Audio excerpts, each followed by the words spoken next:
Hola, ¿qué tal? ¿Cómo están? Feliz mitad de semana. Gracias por estar allí. Es un gusto saludarles una vez más. Soy Nabil Nazaret y a partir de esta hora les estaré acompañando con 30 minutos con las informaciones más importantes de nuestra Iglesia Católica en todo el mundo. De inmediato, comenzamos. La Iglesia Católica está de fiesta ya que tienen un nuevo beato. Se trata del cardenal Eduardo Pironio. Veamos. La Iglesia Católica en la República Argentina cuenta con un nuevo beato, el cardenal Eduardo Pironio. Fue elevado a los altares en una ceremonia presidida por el cardenal Fernando Vergés, enviado del Papa, en la explanada de la Basílica de Nuestra Señora de Luján. Personas de todas partes se reunieron para esta gran fiesta de alegría y fraternidad. Muchas de ellas pudieron gozar del consejo, el acompañamiento y el testimonio del beato cardenal Pironio. La emoción, sin lugar a dudas, inundó la celebración. Se llenaron los ojos de lágrimas, se dibujaron sonrisas y se estremecieron las almas al escuchar el mensaje enviado por el Papa Francisco. Concedemos que el venerable siervo de Dios, Eduardo Francisco Pironio, cardenal de la Santa Iglesia Romana, humilde pastor, según el Concilio Vaticano II, testigo de esperanza, infatigable defensor de la causa de los hermanos más pobres, de ahora en adelante sea llamado beato. Durante la homilía, el cardenal Vergés, quien fue secretario del cardenal Pironio hasta los últimos momentos de su vida, recordó las más grandes virtudes del beato: su devoción por la Virgen María y su dedicación y entrega a las cosas del Señor. Él insistía en la Iglesia como un misterio de comunión misionera. Iglesia, misterio de comunión misionera. De modo que anunciar a Cristo como Él lo hizo. En realidad, si tenemos que sintetizar, Él en su vida y con su muerte nos anunció a Jesús, esperanza de la gloria. Queremos ser fiel a Dios, como lo fuiste vos, y de manera particular enseñarnos a ser artesanos de la esperanza, testigos de la esperanza en este tiempo que a nosotros hoy nos toca vivir.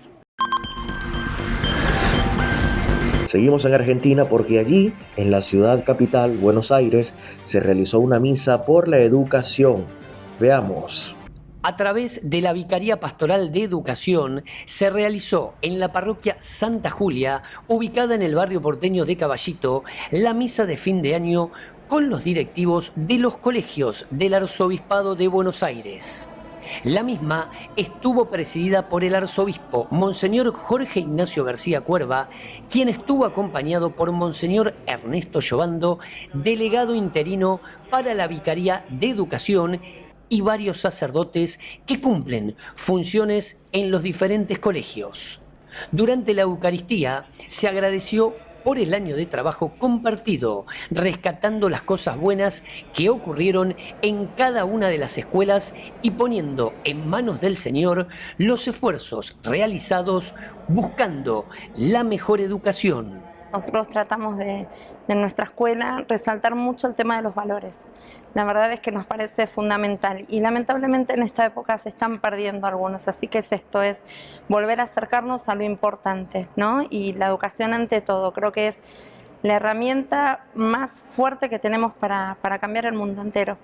Dios es el gran pedagogo con nosotros, nos educa personalmente, nos educa como pueblo y ahí tenemos la fuente y el modelo para nuestra tarea. Y de Argentina nos vamos hasta el Caribe, para ser más específicos, hasta Cuba. Allí les invitamos a conocer la tradición de las posadas. En ella, las figuras del pesebre pasean de casa en casa. Veamos. Las comunidades y pastorales en Cuba preparan sus retiros y convivencias. Uno de los más esperados es el retiro de Adviento de la Pastoral Juvenil, que este año se organizó en torno al reciente mensaje del Papa Francisco a los jóvenes, alegres en la esperanza. Algo similar aconteció con la pastoral para adolescentes, que vinculó oración, compartir fraterno y formación. Nos trajo un mensaje muy importante, que principalmente la Navidad es la sencillez, es la esperanza, es Espera con todas tus ansias la venida del Señor. Esta semana los obispos cubanos también ofrecieron su esperado mensaje de Navidad, que basado en el pueblo triste al cual Dios otorga su alegría, descrito por el profeta Isaías, anima a mantener la esperanza y la confianza en que Dios camina junto al pueblo cubano. Algo distintivo de la Iglesia cubana en estas fechas es la preparación de los conciertos parroquiales y diocesanos que se presentarán en días cercanos a la Natividad del Señor. Conciertos donde se entonan canciones típicas del repertorio navideño universal y cubano. Los preparativos se realizan también en torno a la celebración por la Virgen de Guadalupe, que incluyen un homenaje a México, su cultura y muestras de veneración por la patrona de América. Venía una comunidad importante de estudiantes mexicanos a nuestra parroquia y bueno, decidimos, nos movió el compartir de ellos con nosotros, la cercanía como miembros de la comunidad que participaban en todas las cosas de la parroquia, y comenzamos un día a celebrar la Guadalupe. A alguien se le ocurre traer un mariachi y a partir de ahí hemos movido siempre el 12 de diciembre desde hace muchos años. Creo que esto viene ya como 10 años sucediendo, trayendo al barrio y todas las personas vienen. Y también es una manera de llevarle a la Virgen y a Jesús a las personas. En Cuba también son tradición las posadas, que llevan las figuras del pesebre por las casas, invitando a las personas a compartir el espíritu navideño junto a la iglesia. Se visten de María y de José, dos niños, un ángel, el burro, y vamos cantando villancicos por la calle, y una vez que se llega a cada una de las casas, bueno, pues se pide posada, y la comunidad sí lo agradece muchísimo, porque no solamente es una oportunidad para compartir entre hermanos, para vivir en medio de tanta desesperanza, un poquito de alegría, es un compartir fraterno, también es una oportunidad para muchos de comer algo. Los que damos la posada hacemos un esfuerzo cada año un poquito más grande, la parroquia siempre apoya también, pero increíblemente sí, se convierte en la posibilidad de algunas familias de comer ese día. Por 9 días estamos casi que garantizando la comida de algunas familias. Por el momento, las iglesias se disponen a los preparativos de Navidad, que incluyen celebraciones en la alegría y la esperanza, con luces, árboles, nacimientos, pero fundamentalmente con servicios a la creciente cantidad de pobres que, además de la escasez, padecen los aires fríos e intensas lluvias que se viven por estos días en la capital cubana. A continuación, una noticia bastante preocupante. Estados Unidos y España podrían destinar más dinero para la promoción del aborto. Esto según declaraciones de algunos miembros de organizaciones no gubernamentales de ambos países. Estados Unidos. Un informe de la Oficina de Responsabilidad Gubernamental, agencia independiente que trabaja para el Congreso de Estados Unidos, reveló que las principales organizaciones de defensa del aborto recibieron casi $2 millones en fondos federales entre 2019 y 2021, años de gestión del presidente Joe Biden. De esa cantidad, la mayor parte, $1.780 millones, se destinó a Planned Parenthood, la mayor multinacional abortista. La mayoría de la financiación se desembolsó a través del Departamento de Salud y Servicios Humanos y la Agencia de Estados Unidos para el Desarrollo Internacional, según indicó el Grupo Provida del Congreso, Caucus. España. El informe Mapa de la Maternidad de 2022, elaborado por la Fundación Red Madre en España, demuestra que ese año el gasto en aborto ascendió a más de $43 millones, mientras que las ayudas al embarazo apenas alcanzaron los $20 millones, con un gasto medio anual por embarazada de $50. Esta cifra es la mayor desde el 2015. El incremento se debe al Plan de Apoyo a la Maternidad de la Comunidad de Madrid, dotado con más de $15 millones. Ofrece más de $6.000 al año a embarazadas menores de 30 años. Las comunidades en las que se producen más abortos son Asturias, Canarias, Cataluña, Islas Baleares, Madrid y Andalucía. De Estados Unidos nos vamos a Francia. Allí se siguen realizando trabajos de reparación en la Catedral de Notre Dame. El próximo diciembre, esta será reabierta al público. Allí, ya miembros del coro juvenil de Notre Dame se encuentran realizando preparativos para la reapertura de este templo.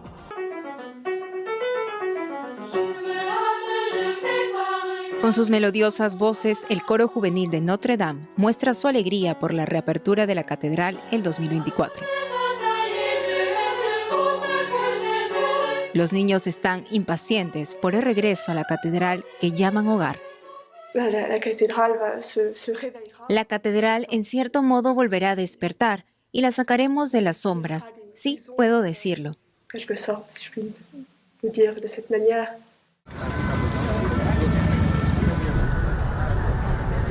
Cuando las llamas arrasaron Notre Dame en 2019, los trabajadores se sintieron huérfanos y con el corazón destrozado. Realmente es nuestro hogar, en el sentido de que estábamos allí todas las noches para los servicios religiosos y también para los conciertos todas las semanas. Entonces, de un día para otro, cuando ya no tienes hogar, es difícil seguir existiendo y encontrarle sentido a todo. Ahora realmente sentimos que hay una luz al final del túnel.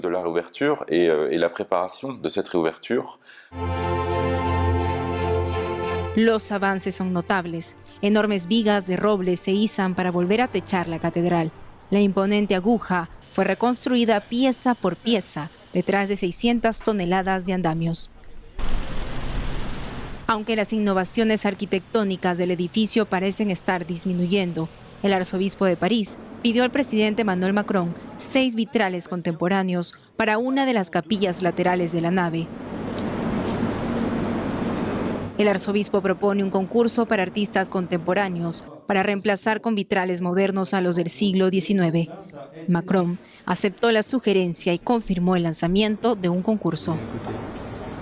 Si Dios quiere, las puertas de la Catedral de Notre Dame volverán a abrirse el 8 de diciembre de 2024, Día de la Inmaculada Concepción. Comenzando esta semana habíamos conversado acerca del Vaticano y su aclaratoria en la que señalaba la doctrina de la fe de que sacerdotes podrían bendecir a parejas del mismo sexo. Sin embargo, eso no incluía al matrimonio. Esto sigue causando revuelo en todo el mundo.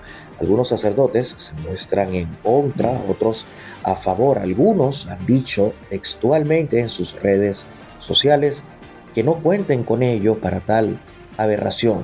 Veamos a continuación el siguiente informe. Bajo el título Confianza Suplicante o Fiducia Supplicas, el Dicasterio para la Doctrina de la Fe recalca que para evitar cualquier forma de confusión o de escándalo, se debe evitar cualquier ritual u otros elementos que puedan imitar un matrimonio. Señala que estas bendiciones solo pueden darse con un propósito pastoral.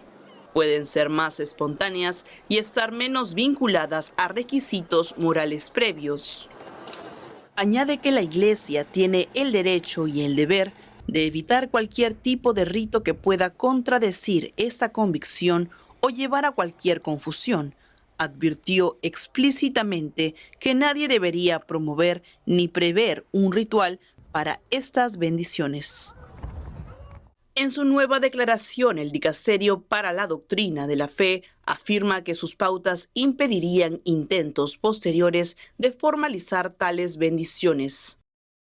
Lo que se ha dicho en la presente declaración sobre las bendiciones de parejas del mismo sexo es suficiente para orientar el discernimiento prudente y paterno de los ministros ordenados a este respecto. Por tanto, no cabe esperar otras respuestas sobre cómo regular los detalles o los aspectos prácticos relativos a este tipo de bendiciones.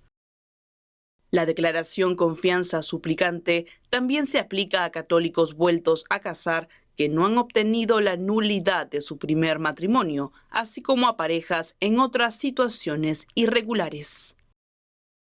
El dicasterio sostiene que las parejas que buscan una bendición de Dios en un contexto irregular o aquellas uniones del mismo sexo No pretenden la legitimidad de su propio estatus, sino que piden que todo lo que hay en sus vidas y relaciones sea investido, santificado y elevado por la presencia del Espíritu Santo.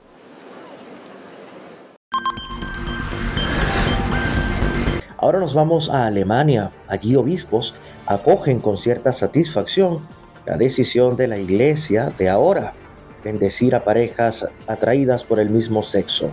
Veamos. Alemania.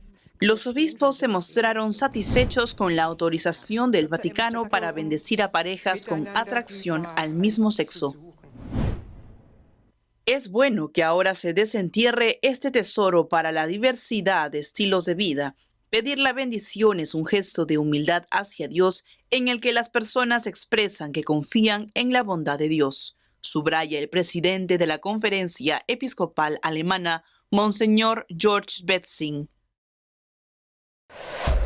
Estados Unidos. Los obispos dicen así sobre la aprobación de la bendición a parejas del mismo sexo. La enseñanza de la Iglesia sobre el matrimonio no ha cambiado y esta declaración lo afirma, al mismo tiempo que se hace un esfuerzo por acompañar a las personas impartiendo bendiciones pastorales, porque cada uno de nosotros necesita el amor sanador y la misericordia de Dios en nuestras vidas, indican los prelados. Paraguay. En rueda de prensa esta mañana, los obispos dejaron entrever que respetan la medida del Papa. Decirle que la Iglesia es de puertas abiertas. De hecho, en las misas bendecimos a todos y a las personas que nos piden bendiciones tampoco preguntamos. Y no somos quien también para ser jueces en ese sentido. Es un ruego, una súplica al Espíritu Santo para que descienda también sobre ellos, y por ahí si están alejados de la Iglesia también es una oportunidad para evangelizar, porque nuestra misión como Iglesia es enseñar lo que es la Iglesia y del que hacemos parte y somos orgullosos de ser parte. España.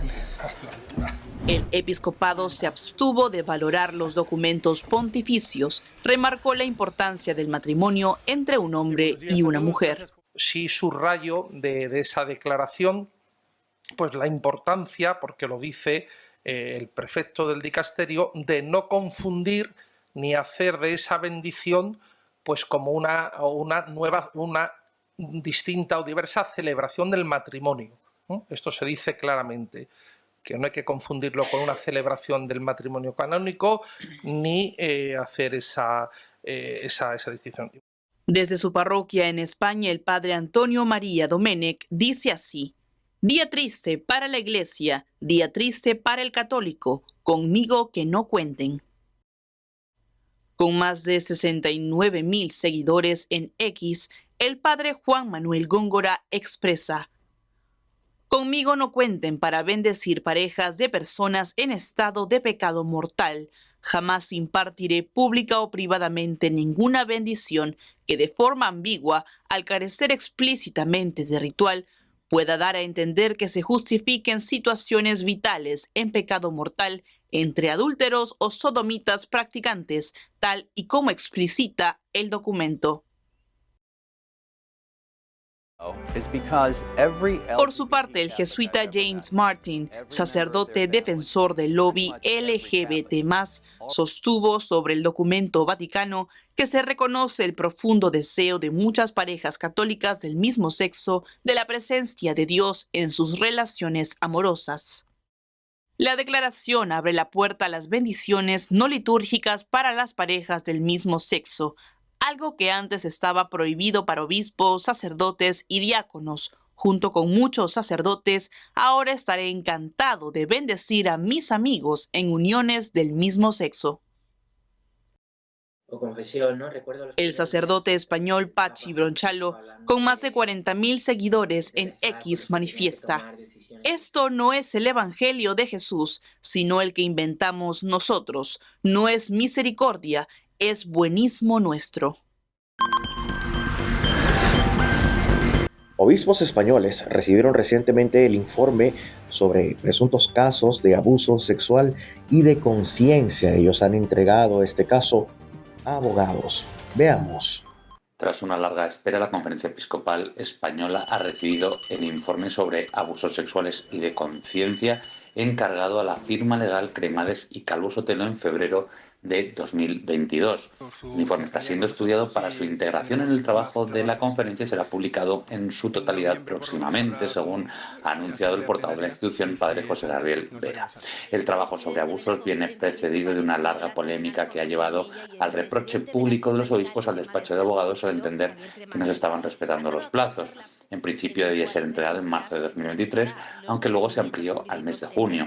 En septiembre, el bufete informó a los obispos de que el texto definitivo estaba casi listo. Sin embargo, a finales de ese mes, el portavoz episcopal, Monseñor Francisco César García Magán, dejó patente su desencanto. A los obispos no nos gusta el retraso, aseguró. El 11 de octubre, el portal oficial de información de la Conferencia Episcopal, Iglesia, publicó que los obispos dieron un ultimátum de 10 días al despacho, que se negó a atenderlo, lo que confirmó la tensa relación entre ambas entidades. A lo largo de este tiempo, la Conferencia Episcopal presentó en junio otro informe titulado Para dar luz, en el que reflejaba 927 denuncias recogidas por las diócesis, pero advertía que lo hacía sin presuponer ni probar inocencia o culpabilidad. Por su parte, el defensor del pueblo, Ángel Gabilondo, dio a conocer a finales de octubre su propio trabajo en este campo, en el que se da cuenta de testimonios de 487 presuntas víctimas. Ahora una noticia más alentadora. Se celebró en el Vaticano un concierto para personas de escasos recursos. Veamos. Este concierto navideño tiene unos invitados de honor muy especiales, los pobres. El director del coro de la diócesis de Roma explicó que de las 7.000 personas que asistieron a este evento, que ha celebrado su cuarta edición, unas 3.000 eran personas sin recursos. Dice que este concierto organizado en el Vaticano es de ellos. De los enfermos, presos y los sin techo, todos aquellos que normalmente no pueden asistir a un concierto, que nunca han participado de un concierto. Los pobres tienen derecho a tener lo que todos los demás tienen. De hecho, son los preferidos en el Evangelio. Las entradas, que eran gratuitas, quedaron agotadas. Entre los miembros del público se encontraron además algunos presos. Es como un paraíso para ellos y un acto de hermoso amor que podamos ofrecerles esta alegría. El entusiasmo con el que aplauden al final demuestra siempre su emoción por participar de un acontecimiento así. Además, para estas ocasiones también se pide a artistas de relevancia que participen. Por eso en otras ocasiones el concierto contó con la presencia de Ennio Morricone. Este año, además, el director de la orquesta elegido fue una mujer. El arte, la belleza, es uno de los dones más hermosos que podemos ofrecer a los hombres. Y por eso, con mayor razón, lo ofrecemos a los pobres. Entre las canciones que se escucharán estarán Silent Night y Joy to the World. Sin embargo, el director confesó que su favorita es una tradicional italiana, Tú desciendes de las estrellas.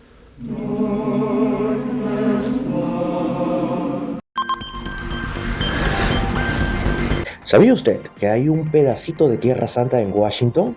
Se cuenta con más de 85 réplicas del monasterio franciscano, no solo en Estados Unidos, sino en varias partes del mundo. Veamos. Desde 1880 en Washington hay un pedacito de Tierra Santa. Allí los frailes franciscanos construyeron 85 réplicas de algunos de los lugares más importantes para los cristianos. Encontrará réplicas del Santo Sepulcro y del Calvario, que están a la misma distancia que en Jerusalén. La altura del Calvario es la misma que en Jerusalén también. Tienes la gruta de Belén, la gruta de Nazaret, la gruta del Getsemaní, el lugar de la Ascensión. Es decir, muchas réplicas que puedes ver en Tierra Santa. Por eso en América nos llaman Tierra Santa. En Navidad o en Viernes Santo los frailes celebran en estos lugares oficios similares a los que se celebran en Tierra Santa. Intentamos aprovechar este hermoso legado que tenemos y damos la posibilidad a los visitantes de experimentar algunas de las cosas especiales que hacemos en Tierra Santa, porque ese es el fin del lugar, que la gente experimente cómo es Tierra Santa. El Viernes Santo hacemos una celebración en el Santo Sepulcro, que es el entierro de Cristo. Tomamos el cuerpo de Cristo del Calvario, con cantos, los llevamos al sepulcro, reproduciendo los ritos que se hacían en la época. El monasterio recauda dinero para apoyar a los misioneros franciscanos que sirven a la comunidad cristiana en Tierra Santa. El Papa Francisco pedirá a algunos expertos estudiar los temas expresados en el más reciente sínodo de este año 2023. El Vaticano ha dado a conocer los próximos pasos que se darán para preparar la asamblea final del Sínodo de la Sinodalidad, que será en octubre de 2024.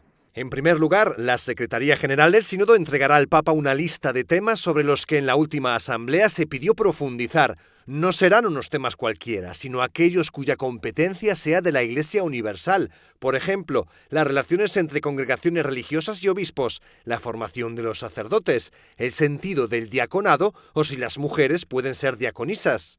Una vez que el Papa apruebe los temas sobre los que desea que se profundice, que será en enero, se convocará a expertos de todo el mundo para que estudien estas cuestiones junto con los dicasterios competentes. Las conclusiones de estos estudios se presentarán en la Asamblea de octubre. Por otro lado, la Secretaría General del Sínodo pide a las iglesias locales que escojan a diferentes grupos dentro de sus diócesis para reflexionar juntos sobre esta cuestión. ¿Cómo ser una iglesia sinodal en misión? Esta pregunta se deberá afrontar desde dos perspectivas. Se deberá reflexionar y dar valor a las diferentes responsabilidades que hay dentro del pueblo de Dios. ¿Cómo articular creativamente la relación entre el obispo de Roma y las iglesias locales? Para realizar esta reflexión al interno de una diócesis, la Secretaría del Sínodo pide que los obispos involucren a personas de distintas realidades, desde miembros de congregaciones religiosas hasta asociaciones de laicos, pasando por catequistas, párrocos o responsables de instituciones relacionadas con la Iglesia, como universidades u hospitales.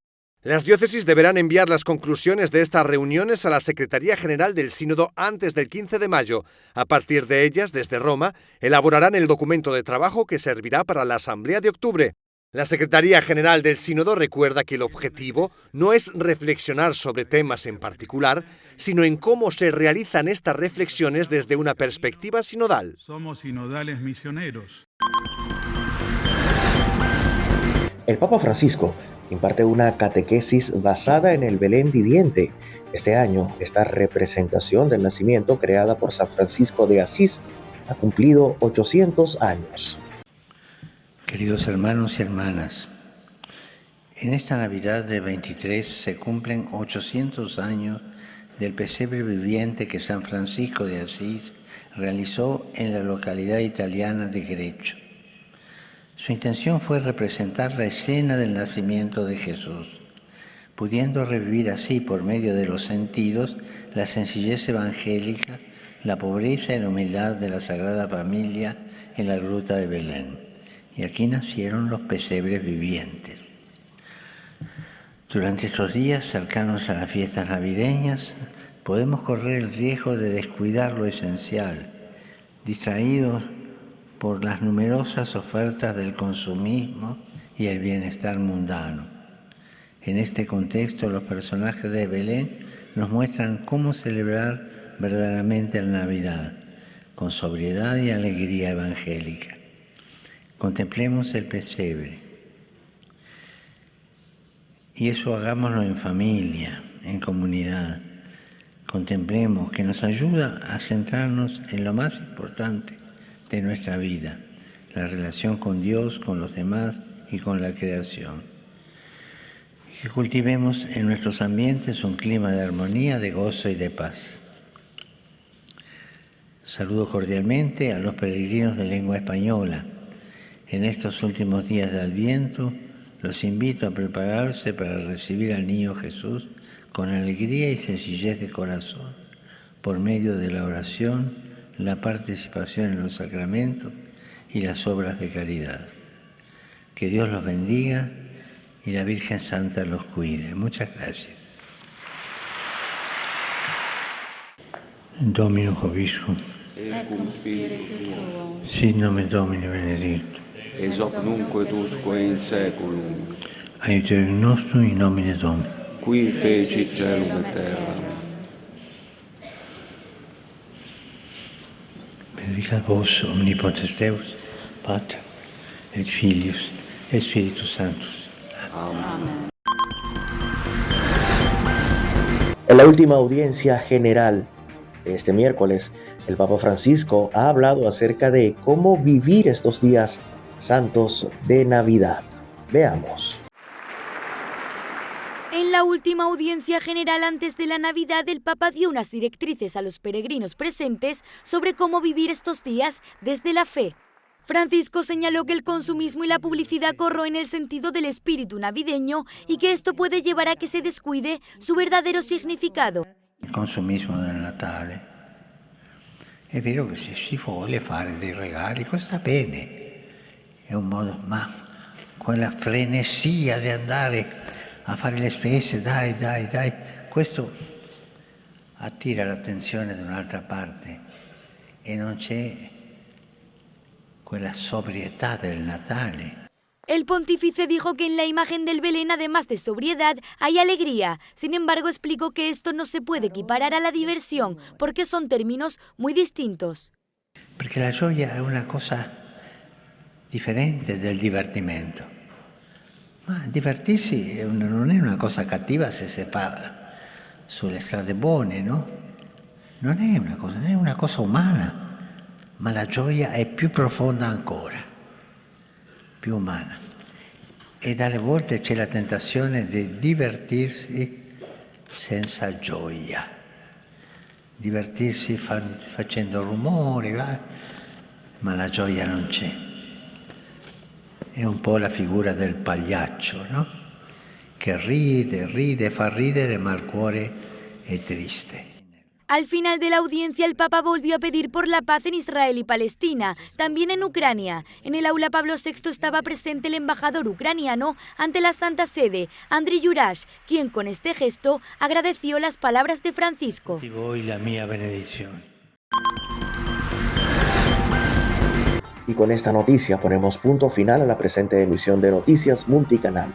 Gracias por su atención. Recuerde que usted puede visualizar estas y otras informaciones a través de nuestro portal en internet, fundacion.multi.com.ve. También seguirnos en redes sociales y nuestro aplicativo web. Puede observar nuestra señal en vivo donde quiera que se encuentre. Gracias por estar en sintonía. Hasta una próxima emisión.